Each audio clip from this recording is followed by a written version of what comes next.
I think Trump is not getting enough credit here for building an ideologically diverse cabinet. When you got everybody from Russ Vought, who's very conservative, all the way over to the pick for labor secretary as a supporter of the PRO Act, and somehow Randy Weingarten is happy about it. I mean, what he has done is, which makes me squeamish, to be candid. And so what he has done, though, is put together an ideologically diverse group of people to sit in a room and help run the government. And that's kind of how he won. His coalition was kind of ideologically diverse that elected him. You got to keep in mind, Tulsi Gabbard is still lieutenant colonel in the United States Army. She commands the reserve unit here in Oklahoma and Missouri.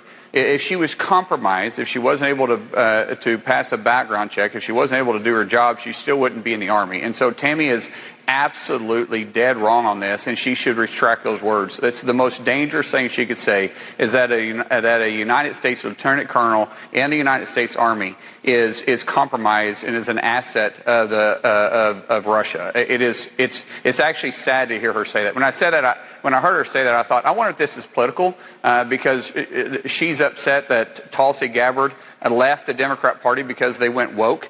Because I know they actually got along when they were in the House, and she knows Tulsi Gabbard. She knows her heart. She has a heart to serve. And so I think that's probably more politically motivated than it actually has any truth to it at all. I'll just tell you from my approach, President Trump has a mandate to execute these policies that he has outlined and to continue the great policies he had in his first term. I think in the past, too many people have tried to kind of conform the system or have tried to kind of conform him to the system.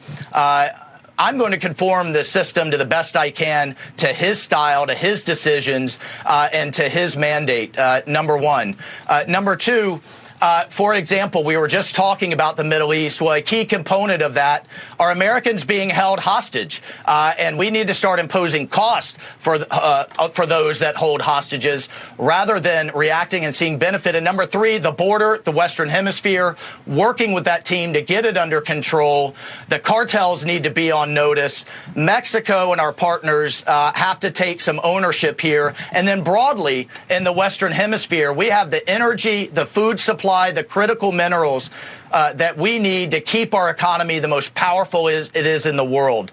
And finally, on China, that is going to be much more of a conversation about the strength of our economy, the strength of our markets, how to bring those supply chains back home, from critical minerals to energy to pharmaceuticals in that competition. And President Trump is going to lead the way on all of those issues. I think President Trump deserves the ability, with the mandate that he got for the American people, to put people in positions who are going to do reform. There's some things we can do in Congress, oversight and legislation, but you really need reformers at the head of these different agencies. And I think you're seeing that as a common theme. I'm sure we'll talk about more of them, but there really is a lot of reform that needs to happen in the administrative state. And he's talked about it a lot on the campaign trail. And like I said, he's delivering on that.